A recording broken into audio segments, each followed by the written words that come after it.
नमस्ते। Solid facts with Hemant अत्री में आप सबका स्वागत। जैसा आप देख रहे हैं, हेमंत सर हमारे साथ मौजूद है। बहुत स्वागत सर। सर, राहुल गांधी की जर्मनी दौरे को लेकर के बहुत सारी बातचीत हो रही थी। अब उसमें तमाम सारे खुलासे होना शुरू हुए हैं। एक एक करके राहुल गांधी की चीज, जो जर्मनी में जो कुछ भी हुआ है, वो सब अब सामने आ रहा है और पूरे भारतीय जनता पार्टी में फिलहाल खामोशी है। अब भाजपा के सारे नेता जो है कहीं डूबके हुए दिखाई दे रहे हैं। राहुल ने वहां पर तमाम सारे मुद्दों को एड्रेस किया है। अब जो इस समय देश में सबसे ज्वलंत मुद्दा है भारत के अंदर, वो डेमोक्रेसी का है। और जिस तरीके से वोट चोरी, तमाम संवैधानिक संस्थाओं पर सवाल, ये सब कुछ चल रहा है, ऐसे में राहुल ने वहां एक बड़ा सवाल उठाया, एक उस मुद्दे को एड्रेस करते हुए। जल्दी से एक बहुत छोटा सा अंश सुनवा देता हूं दर्शकों के लिए, फिर सवाल लेकर के आता हूं। सुनवाइए जरा।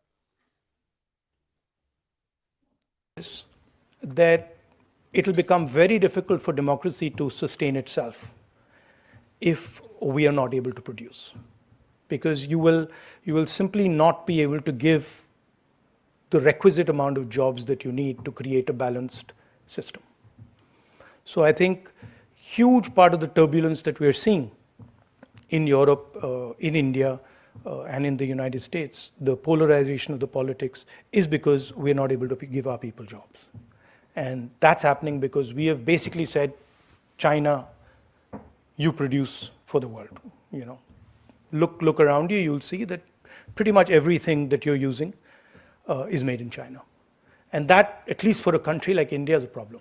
We have the capability to produce, we have the population to produce, we have the cost structure to produce, but we've just not done it. And so that's really, for us, the challenge. And for me, any partnership that we build with the United States or we build with Europe has to include the idea of production in a democratic environment. Hemant sir, सवाल ये है कि राहुल गांधी जो बात कह रहे हैं, वो डेमोक्रेसी के साथ साथ प्रोडक्शन, मैन्युफैक्चरिंग, सब कुछ जोड़ करके बात कर रहे हैं। क्या ये जो यहाँ देश में बवाल मच रहा है राहुल गांधी के जर्मनी दौरे के पर उठाए गए सवालों को लेकर, उसकी वजह भाजपा को ये समझ में नहीं आ रहा है कि वो कह क्या रहे हैं, या फिर उनको पता है कि वो इस स्तर तक सोच ही नहीं सकते हैं, करना तो दूर की बात है, इस वजह से ये सारा हो हल्ला मच रहा है? या इस वजह से राहुल गांधी को एंटी नेशनल, जॉर्ज सोरस, उनके मुलाकात, क्या क्या कुछ है? और अब जब ये सब कुछ है तो बिल्कुल बदहवास स्थिति में दिख रहा है सब। राम प्रकाश जी नमस्कार, आपको सारे दर्शक साथियों को भी। देखिए राम प्रकाश जी, जो राहुल गांधी ने ये 67 मिनट का वीडियो लगभग लगभग है, और इसमें वो केवल 7-7.5 मिनट मोनोलॉग हैं, टॉपिक को ओपन करते हैं और उसके बाद फिर वो डायलॉग करते हैं जिसमें सारे सवाल जवाब लेते हैं। जो ये हर्टी कॉलेज है बर्लिन का, इसके अंदर ये कार्यक्रम था।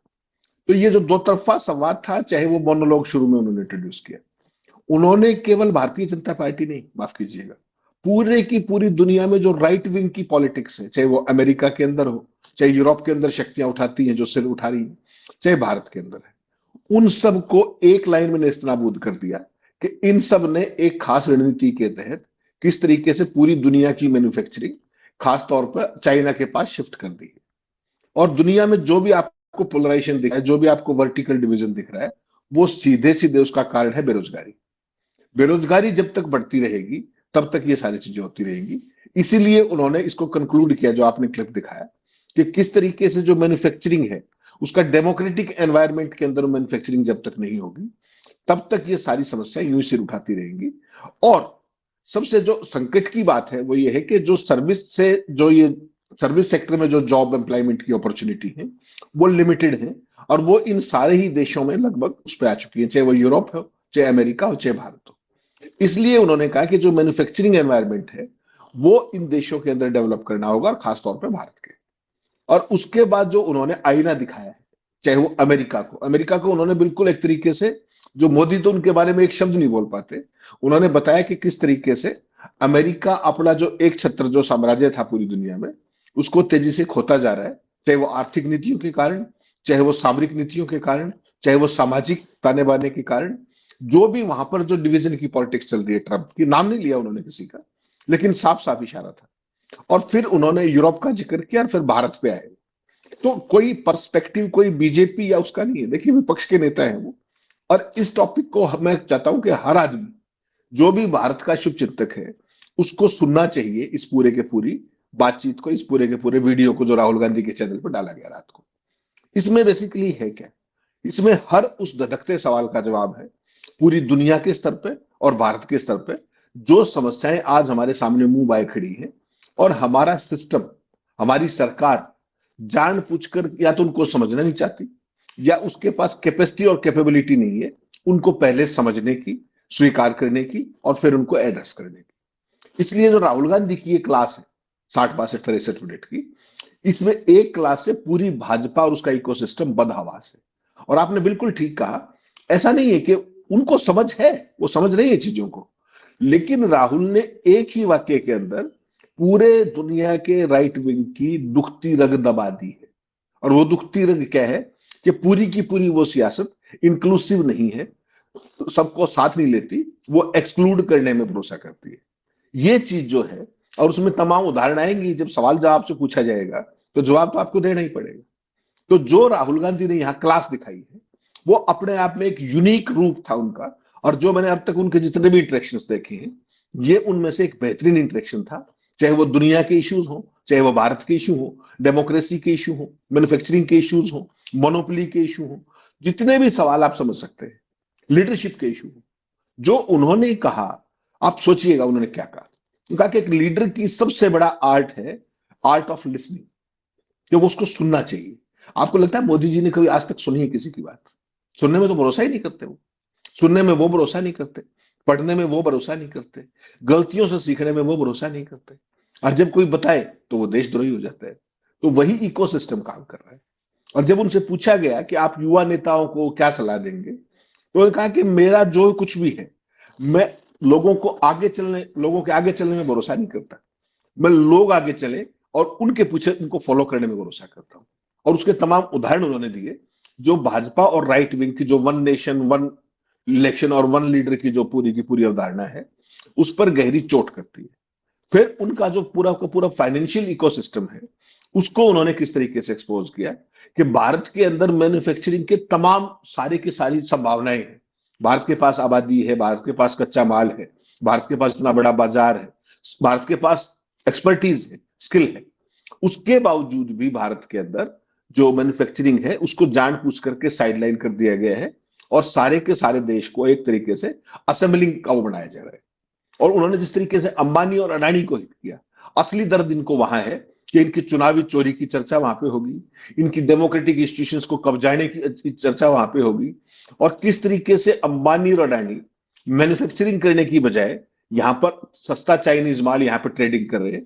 तो वो पूरे का पूरा इकोसिस्टम जिस तरीके से उन्होंने एक्सपोज किया है, इनका सारा कष्ट उस बात को लेकर के। बिल्कुल।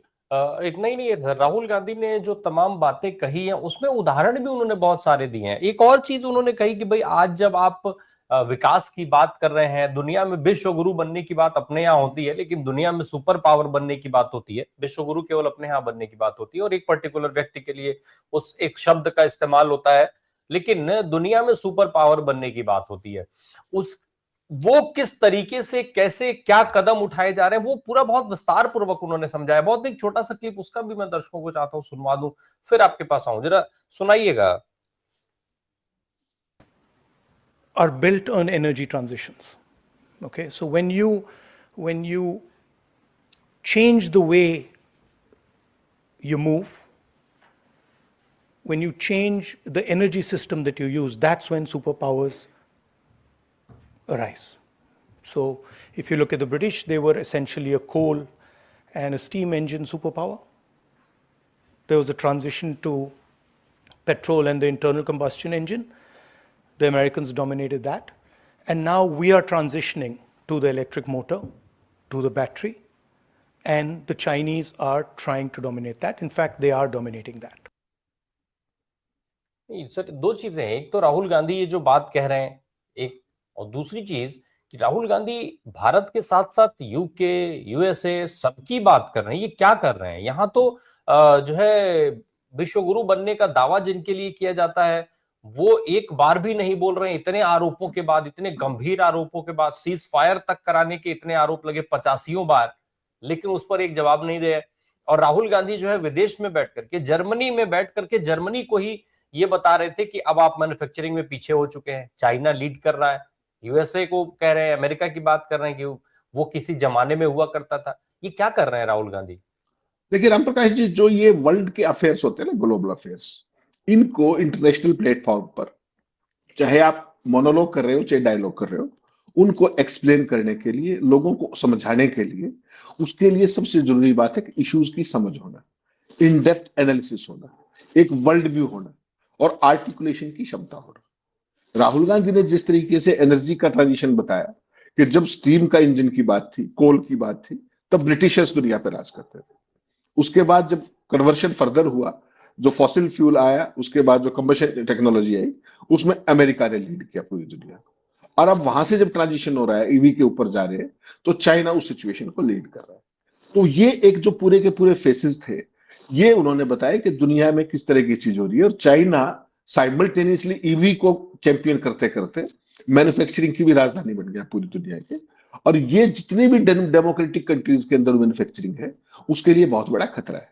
क्यों? क्योंकि सर्विस सेक्टर एक लिमिट तक एम्प्लॉयमेंट दे सकता है, उसके बाद मैन्युफैक्चरिंग की ही जरूरत पड़ेगी।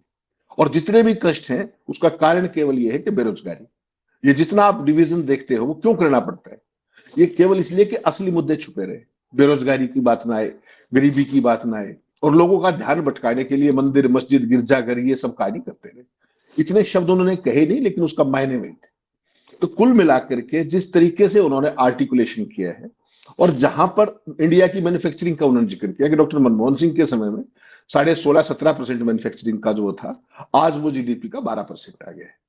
तो ये एक तरीके से भारत को जो, और उन्होंने फिर बताया कि 1947 के बाद भारत जिस तरीके से आगे बढ़ा, वो पूरी दुनिया के लिए एक सबक है। इतना बड़ा देश होने के बावजूद जितनी शांति, जितनी तन्मयता और जितनी दशा और दिशा के साथ बढ़ा, और आज हम कहीं ना कहीं उसमें पिछड़ते जा रहे हैं। तो भारतीय जनता पार्टी को आईना देखने की आदत नहीं है, उनको आरोपबाजी की आदत है। इसलिए वो सारे बौखलाए हुए घूम रहे हैं, क्योंकि उनके पास कोई जवाब नहीं। आपने देखा राहुल गांधी के सामने कोई टेलीप्रॉम्प्टर नहीं था, कोई दुभाषिया नहीं था, फ्री व्हीलिंग इंटरव्यू था, कोई कुछ सवाल पूछे, कोई जवाबबाजी करे। तो ये है एक लीडर की क्लास। और जो एक होती है रीडर की क्लास, वो आपने सब जगह देखी, कैसे टेलीप्रॉम्प्टर बंद हो जाए तो पूरे का पूरा सिस्टम बंद हो जाता है। ये चीज जो है, ये भाजपाइयों के अंदर जो एक एहसास कमतरी है, वो लगातार पिछले 11.5-12 साल में ये देश लगातार देख रहा है कि उनसे कोई भी सवाल पूछे तो वो देशद्रोही है। राहुल ने ऐसा क्या बोला है पूरे भाषण के दौरान कि जिससे देशद्रोही की कोई बात है? जो भाजपा कर रही है केवल वही तो बताया कि इलेक्शंस में वो क्या कर रहे हैं, जांच एजेंसियों का वो क्या कर रहे हैं, संवैधानिक संस्थाओं का वो क्या कर रहे हैं। जब संविधान के तहत जितनी ये बनाई गई थी संस्थाएं, ये देश की संस्थाएं थी। उन्होंने बताया कि ये हमने देश के लिए बनाई थी, ये भाजपा और आरएसएस के एजेंडे को आगे बढ़ाने के लिए नहीं बनाई थी। लेकिन भाजपा और आरएसएस आज उनको अपने अंदर समायोजित करने की फिराक में। तो ये सारी चीजें, जब आप किसी को भी सच्चाई दिखाओगे, तो उसको झेल पाना सबके बस की बात नहीं है। खासतौर पर भारत के राइट विंग की, जिसका पूरे का पूरा मूल आधार ही भय पे, भ्रष्टाचार पे और झूठ पे, इसके अलावा कुछ नहीं, विभाजन पे, इसके अलावा तो उनके पास कुछ है ही नहीं। ऐसे में उनके बारे में कोई भी जो सवाल जवाब की कोई बात करेगा, तो उनको नागावार गुजरेगा, और वो बदहवासी में इस तरीके के आरोप, देशद्रोह के। उनके पास कुछ और भी है क्या? देशद्रोह के अलावा कोई और भी धारा है क्या उनके पास किसी पर लगाने के लिए? देश के विपक्ष के नेता के बारे में इस तरह की बात कर रहे हैं। प्रधानमंत्री विदेशों में जा जाके क्या क्या बातें करते हैं भारत के बारे में, याद है आपको? कहां पैदा हो गया? इस तरह की चीजें करने वाले लोग हमें उस बता रहे हैं कि डेमोक्रेसी क्या होती है, लोकतंत्र क्या होता है, और देश का मान सम्मान क्या होता है। आपने बहुत मान सम्मान बढ़ाया, सारे देश को, दुनिया को पता है। लेकिन एक चीज बताएं सर जरा, एक बेसिक चीज थोड़ा सा अलग हो सकती है इससे। जब भी प्रधानमंत्री जाते हैं दुनिया के किसी देश में, तो वो ये बताना नहीं भूलते हैं कि 70 साल में भारत के अंदर कुछ नहीं हुआ। लेकिन राहुल गांधी ये क्यों नहीं बताते हैं कि पिछले 11 सालों में भारत में कुछ भी नहीं हुआ, या क्या हुआ, कैसे हो रहा है, उस पर वो फोकस नहीं करते। वो जनरली वो ग्लोबल मुद्दों को एड्रेस कर देते हैं, वो भारत की समस्याएं और दुनिया की समस्याएं एक साथ इन्वॉल्व करके बात करते हैं। वो मोदी सरकार पर उस तरीके से अटैक नहीं करते हैं जिस तरीके से मोदी जी, भले झूठी सही, लेकिन मोदी जी जिस तरीके से अटैक करते हैं कि नेहरू शासनकाल में कुछ नहीं हुआ, इंदिरा गांधी शासनकाल में कुछ नहीं हुआ, राजीव गांधी कुछ नहीं कर पाए। अरे भाई, वो ये नहीं कहते हैं कि मोदी सरकार ने कुछ नहीं किया। तो ये आखिर राहुल गांधी क्यों नहीं बताते हैं? दुनिया के किसी दूसरे जगह जब जाते हैं, तो वो भारत की सरकार के लिए कुछ भी क्यों नहीं बोलते हैं? आज सत्ताधारी दल के लिए कुछ भी क्यों नहीं बोलते हैं? समस्याओं को एड्रेस करते हैं वो? नहीं, राम प्रकाश जी, थोड़ा सा अंतर होता है हर एक क्वालिटी का और व्यक्ति की इंटेलिजेंस का, उसकी एकेडमिक्स का और उसकी पर्सनैलिटी का, इसमें बहुत बड़ा रोल होता है। इंटरनेशनल प्लेटफॉर्म पे खड़े होकर के आप अपने देश को एक सीमा से आगे टारगेट नहीं किया करते। जो वस्तु स्थिति है, जब आप मोदी जी की तो मन के मुंह के आगे मैदान है, क्योंकि वो तो किसी का सवाल जवाब करते ही नहीं, वो तो अपना लिखा हुआ पढ़ के टेलीप्रॉम्प्टर से ला जाते हैं। यहां पर क्या है कि Rahul Gandhi free willing dialogue करते हैं, उसमें जिस तरीके के सवाल आएंगे वही जवाब देंगे। दूसरा, क्लास का फर्क है। राहुल गांधी किसी इंफीरियरिटी कॉम्प्लेक्स से पीड़ित व्यक्ति नहीं है। उनके अंदर नॉलेज है, उनके अंदर समझ है, विजन है और एक वर्ल्ड व्यू है, जिसका मुजाहरा आपने इस पूरे उसमें भी देखा, जो ये वीडियो आया उसका, अपने बर्लिन के जो कॉलेज का, हर्टिक स्कूल कॉलेज का। और उसके अलावा अगर आप देखेंगे तो उन्होंने जो अडानी अंबानी से लेकर के हर इशू को टच किया है, लेकिन रेफरेंस में, आउट ऑफ रेफरेंस नहीं। जब उनसे पूछा गया कि मैन्युफैक्चरिंग का क्या, तो उन्होंने बिल्कुल दो टूक शब्दों में बताया कि मोदी जी केवल दो तीन लोगों से, जो ओलिगार्क्स हैं, जो धन्ना सेठ है, उनके कंप्लीट कंट्रोल में है, और अगर वो चाहे भी तो अब वहां से रिवर्ट नहीं हो सकते, क्योंकि उनके ऊपर कंप्लीट नियंत्रण अंबानी और अडानी का है। इतना ही कहा जाता है। और इसके कारण देश का स्मॉल स्केल और मीडियम स्केल किस तरीके से बर्बाद किया गया नोटबंदी के जरिए, उन्होंने उसका जिक्र किया। उन्होंने डेमोक्रेटिक इंस्टीट्यूशंस का जिक्र किया। उन्होंने देश में चुनाव की जो गति बढ़गत बना दी गई थी उसका जिक्र किया। और फिर वो आशावाद भी बताया कि भाई, जब 1947 में देश आजाद हुआ था, उस समय तो इससे कहीं बदतरीन हालत में थे, लेकिन भारत वहां से चल करके, और 4 यूरोप के बराबर की आबादी होने के बावजूद आज वहां खड़ा है जहां वो पहुंचे। तो ऐसे में जब अंग्रेज हमारा कुछ नहीं बिगाड़ पाए, तो ये जो मोदी वाला जो सिस्टम चल रहा है, इसके बाद भी हम आशान्वित हैं चीजों के प्रति कि हम इसको सुधार पाएंगे। उतना क्राइसिस जब था तब भारत नहीं झुका, तब भारत नहीं डिगा। तो आज भी भारत अपनी चीजों को, जो लॉस्ट ग्लोरी है, उसको दोबारा रिवाइव करने में सक्षम है। तो एक विजन की बात होती है, एक होता है केवल फर्जी आरोपबाजी करना, राम प्रकाश जी ने ये नहीं किया, वो नहीं किया, फला नहीं किया। आपने क्या किया, जरा ये बता दीजिए। आप मैन्युफैक्चरिंग के नाम पर इस पूरे देश को एक असेंबलिंग का वो बनाते जा रहे हैं, फर्जीवाड़ा करते हैं सुबह से शाम तक, किसी साल का जवाब नहीं देते। डेमोक्रेसी का मतलब क्या होता है? डेमोक्रेसी का मतलब डायलॉग होता है, मोनोलॉग तो होता ही नहीं। आपने कभी 11.5 साल में मोदी जी को किसी के साथ डायलॉग करते हुए देखा है?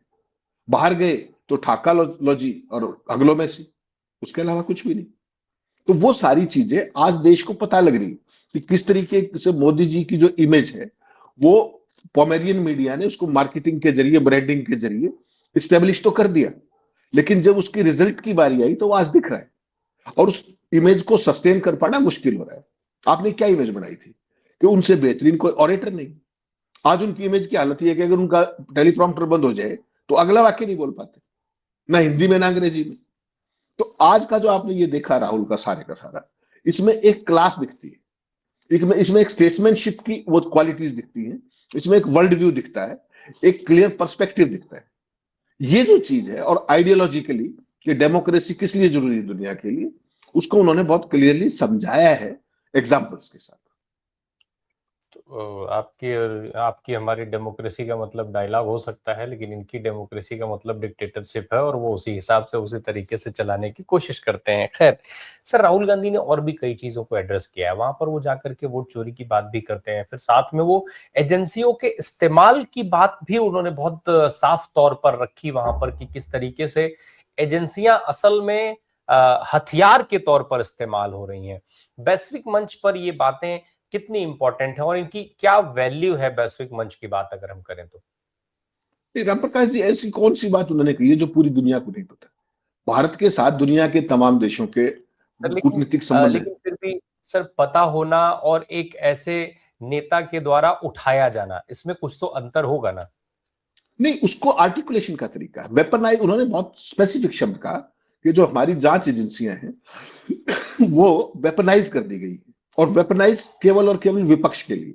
और उदाहरण देकर के उन्होंने बताया कि 11.5 साल में किस तरीके से सीबीआई और ईडी ने अपोजिशन के खिलाफ कितने केस दर्ज किए, और सत्तारूढ़ पक्ष के खिलाफ कोई केस दर्ज नहीं किए। ये विपक्ष को डराने का, धमकाने का, तोड़ने का उन्होंने पूरे का पूरा एक खुलासा किया वहां पर। वो चीजें उनकी जो डिप्लोमेटिक मिशन है उनके जरिए वहां पर ऑलरेडी होती, जानकारी में होती है वहां की सरकार की। लेकिन जब इंटरनेशनल मंच पे सवाल पूछा जाएगा तो जवाब तो आपको देना पड़ेगा ना, कि हमारी डेमोक्रेटिक इंस्टीट्यूशंस की हालत क्या है, हमारी जांच एजेंसियां कहां पर खड़ी है, हमारी सरकार का रुख क्या है विपक्ष के प्रति, हम कहते हैं लोकतंत्र है, हम जा किस तरफ रहे। उन्होंने बाकायदा संविधान का जिक्र किया और उसकी ब्यूटी बताई कि 1947 में जब देश आजाद हुआ, तमाम व्याधियों के बावजूद एक संविधान ही था जो 4 यूरोप के बराबर भारत बिल्कुल बिना किसी मामूली सी परेशानी के लगातार आगे बढ़ता गया, निरंतरता के साथ, बिना किसी भेदभाव के। उसको भी तो उन्होंने देश की ब्यूटी बताई ना। उन्होंने तो नहीं कहा कि मोदी ने कुछ नहीं किया। ये तो मोदी ही बता सकते हैं कि ये देश ही 2014 में आजाद हुआ, उससे पहले तो गुलामी था। सर 3 देशों का दौरा नरेंद्र मोदी जी भी करके आए, सेम उसी टाइम पे जब राहुल गांधी दौरे पर गए थे नरेंद्र मोदी जी भी गए थे, और एक दौरा राहुल गांधी करके आए। अगर हम इन दोनों दौरों को समझना चाहें देश के लिहाज से, तो क्या माना जाए इस दौरे में, कौन कितना सफल दौरा प्रधानमंत्री का रहा और कितना सफल दौरा राहुल गांधी का रहा? नहीं रामप्रकाश जी, देखिए जहां तक प्रधानमंत्री के दौरे की बात है, वो एक खास अंदाज में डिजाइन किया जाता है कि एक तो उन देशों के, आजकल आपको पता है बड़े देशों में तो जाते नहीं, अमेरिका वगैरह तो जाना भूल गए जब से ट्रंप के साथ मोहब्बत खुल के सामने आई, जब उसने कहा कि मैं ऐसा कुछ नहीं करना चाहता कि किसी का कैरियर खराब हो जाए। तो उसके बाद ट्रंप से तो बचते हैं, उसका नाम लेने से भी। चाइना का नाम वैसे नहीं लेते। तो आजकल यही सब दोस्त देश पकड़ रखे, वहां जाओ, सम्मान जुटाओ और उसका डंका बजाओ कि 28 देशों में मिल गया, 29 देशों में मिल गया। उसका देश को हासिल क्या है ये कोई नहीं बताता। सोशल मीडिया में आप देखते होंगे, फला देश में गए तो वहां अडानी इस काम इस चीज पे लगा हुआ है, फला देश में गए तो वहां अडानी की ये डील पेंडिंग है, ये पोर्ट होने वाली है, फला होने वाली है। तो मोदी जी का तो जो भी अब सीन चल रहा है वो ये है कि छिटपुट देशों के अंदर जाकर के अपने वो सम्मान समूल बटोरो और अपने अपनी ही प्रोजेक्शन के हिसाब से पूरी दुनिया में अपना डंका बजाते रहो, भक्तों के लिए खुराक तैयार करते रहो। राहुल गांधी जब भी जाते हैं, वो आपने देखा होगा, हमेशा किसी भी जगह जाए वो एक प्रोडक्टिव एंगेजमेंट करते हैं, चाहे वहां के स्टूडेंट्स के साथ, एकेडमिशियंस के साथ, साइंटिस्ट के साथ, रिसर्चर्स के साथ, इंडस्ट्रियलिस्ट के साथ, जो भी स्थिति। और वही एक, क्योंकि विपक्ष के नेता के पास ऑफिशियल एंगेजमेंट बहुत थोड़ी होती है कहने को, और वो बता ही चुके हैं जिस तरीके से पुतिन भारत आए और खड़गे साहब और राहुल गांधी को तो बुलाया भी नहीं गया स्टेट डिनर के अंदर में। बताइए ये कौन सा प्रोटोकॉल है। इसीलिए मैं कहता हूं वो जो एहसास कमतरी है विज विज राहुल गांधी, वो हर जगह पर बोलता है। मोदी जी अपने गए, टेलीप्रॉम्प्टर से पढ़ के आए, एक दुभाषिया बिठाया साथ में, ना आपकी मेरे को समझ में आई ना मेरी आपको समझ में आई, अपने करके हगलोमेसी डिप्लोमेसी रोगे काम, ना कोई सवाल पूछता, ना कोई आपका रिपोर्ट कार्ड चेक कर रहा है कि आप वहां क्या करके आए। बस वहां गए, 4 लोगों ने स्वागत किया, बस हो गया डंका। तो मोदी जी की जो ये डंका नीति है विदेश नीति के नाम पर, इसको आपने ऑपरेशन सिंदूर के बाद लगातार चौपट होते देखा होगा कि पूरी दुनिया में हमारे साथ कोई खड़े होने वाला नहीं बचा। उसका सिंगल हेडेड कारण ये है कि डिप्लोमेसी को एक इवेंट में क्रिएट कर दिया गया, चेंज कर दिया गया, जबकि वो एक बहुत सीरियस बिजनेस है। उसके लिए you have to have understanding, understanding of global affairs, world order किस तरफ जा रहे हैं, दुनिया कहां खड़ी हुई है, इश्यूज क्या है, कुछ भी तो नहीं पता आपको।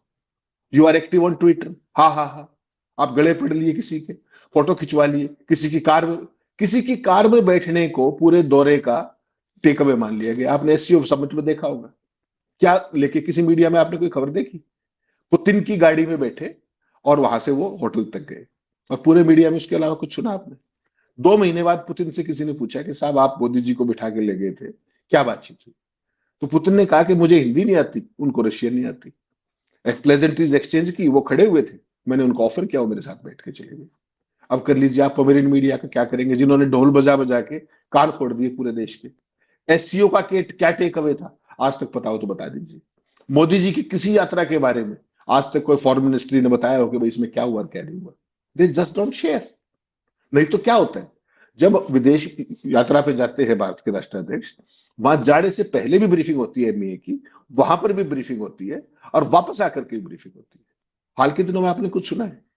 अमेरिका के साथ इतनी बड़ी ट्रेड डील चल रही है, बातचीत, जो कुछ सुनते हो आप अमेरिका से सुनते हो, कभी ट्रंप बताते हैं, कभी वहां के कॉमर्स सेक्रेटरी बताते हैं, कभी भारत के भी किसी मंत्री से कुछ सुना है क्या?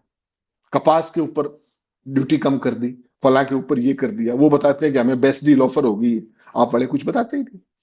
ये स्थिति है, और फिर डंका बज रहा है। ये देखना पड़ेगा ना कि एक व्यक्ति की तो लिमिटेशंस हो सकती है, सारे का सारा हमारी सरकार ही निकट्टू है, नकारा है, किसी को भी समझ नहीं है, ये तो बहुत भयावह स्थिति है, कुछ बताते ही नहीं वो। बिल्कुल, ये पूरा जो सारे सवाल हैं वो सवाल बन के ही रह गए, और वो सवाल हर रोज गहरे होते जा रहे हैं, उन सवालों के रंग हर रोज गहरे होते जा रहे हैं। और उसकी सबसे बड़ी वजह यह है कि जवाब ना मिलना, किसी भी सवाल पर आपको कोई जवाब नहीं मिलेगा, और जब आप बार बार लगातार पूछते रहेंगे तो कभी किसी कोने से एक मुकदमा दर्ज हो जाएगा, कभी कहीं से आप देशद्रोही बता दिए जाएंगे। इसी तरीके से एक दशक से ये देश चल रहा है, और इसीलिए शायद राहुल गांधी के वो मुद्दे जो वो उठाते हैं, चाहे वो भारत में रहें या विदेश में जाकर के, क्योंकि विदेश में जाने का एक अंतर ही होता है कि फिर वो ग्लोबली वर्ल्ड वाइड लोगों की निगाहें उस तरफ घूम जाती हैं, इसलिए शायद भाजपा को वो सवाल और ज्यादा तीखे लगने लगते हैं, चुभने लगते हैं। उनके जवाब उनके पास कभी भी न थे और न होते हुए दिख रहे हैं। तो यही वजह है कि हर बार उनके हर सवाल पर उनको देशद्रोही बताने की, चिल्ला चिल्ला करके देशद्रोही साबित करने की कोशिश दिखाई देती है। हालांकि अब वो कोशिश भी पूरी तरीके से नाकाम हो चुकी है, वो नैरेटिव काम नहीं आ पा रहा है, लेकिन मजबूरी ये है कि भाजपा के पास कोई नया रास्ता नहीं है। देखिए क्या करते हैं। बहुत बहुत धन्यवाद सर हमसे बात करने के लिए। Thank you so much.